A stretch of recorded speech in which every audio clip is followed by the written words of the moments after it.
Septembre 2008 à Paris. Près de 50 000 visiteurs se pressent dans les allées du parc des expositions de la Porte de Versailles. Des visiteurs qui n'ont qu'une seule idée en tête, s'amuser. Cette année encore, le festival du jeu vidéo a fait le plein auprès du grand public. Le secteur est en pleine croissance. Désormais, il dépasse celui du cinéma, de la musique et même de la téléphonie mobile. C'est le cadeau le plus demandé par les enfants et adolescents à Noël. Tout le monde s'y met, y compris les femmes et les retraités, et ça, c'est une nouveauté. Il faut dire que depuis une trentaine d'années seulement, le jeu vidéo a fait d'énormes progrès.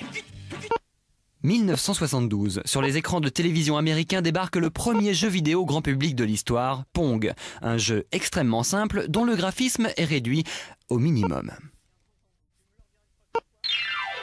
Ce jeu était intégré à la première console de jeux vidéo de l'histoire, l'Odyssey. Une dizaine de jeux étaient stockés dans la mémoire de la machine avec à chaque fois le même principe. Il s'agissait uniquement de déplacer un point lumineux dans un décor. Mais la technologie de l'époque a ses limites. Les décors des jeux étaient fournis sur du papier calque qu'il fallait coller sur l'écran du téléviseur, la console étant bien incapable d'envoyer le moindre dessin en couleur vers l'écran.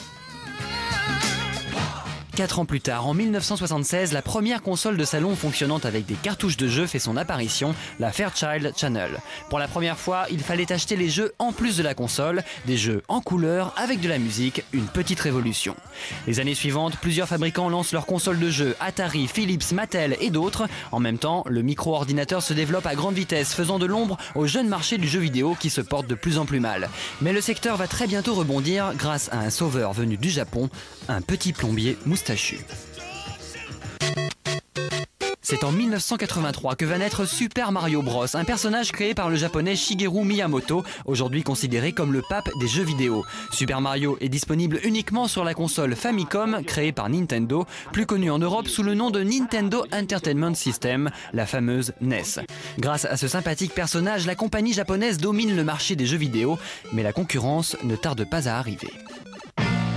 C'est ainsi que la société Sega, grande concurrente de Nintendo, propose en 1986 sa célèbre console Master System pour concurrencer la NES. Les technologies informatiques évoluent rapidement et les consoles sont vite dépassées. Alors les fabricants sortent de nouveaux modèles. Sega lance le premier une nouvelle génération de consoles plus puissante, plus rapide, la Mega Drive.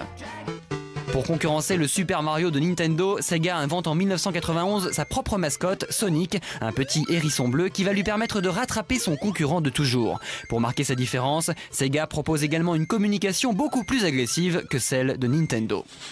Sega, c'est plus fort que toi. La guerre entre les deux géants japonais fait rage jusqu'au milieu des années 90. C'est alors qu'un concurrent de taille fait son apparition sur ce marché, Sony. La PlayStation est une console révolutionnaire équipée d'un lecteur CD qui propose les jeux les plus évolués du moment. La réplique de Sega ne se fait pas attendre, la Dreamcast est lancée en 1999. C'est la première machine qui se connecte à Internet pour jouer en réseau avec d'autres joueurs partout dans le monde. Malgré cette innovation, Sega est à la traîne et se fait écraser par ses concurrents, à tel point que la compagnie jette l'éponge en 2001 et arrête la production de consoles. La place vide est rapidement prise par un nouvel acteur, américain cette fois-ci. Avec sa Xbox, Microsoft fait une entrée fracassante sur le marché du jeu vidéo. Un marché aujourd'hui partagé avec Sony et sa PlayStation 3 et Nintendo, toujours leader mondial des ventes grâce à la Wii. De son côté, Sega est devenu l'un des plus gros éditeurs de jeux vidéo au monde. La société ne fabrique plus de consoles, mais pour autant, grâce à elle, Super Mario et Sonic, les deux frères ennemis, se sont réconciliés. Aujourd'hui, ils apparaissent ensemble dans un jeu qui rencontre un grand succès.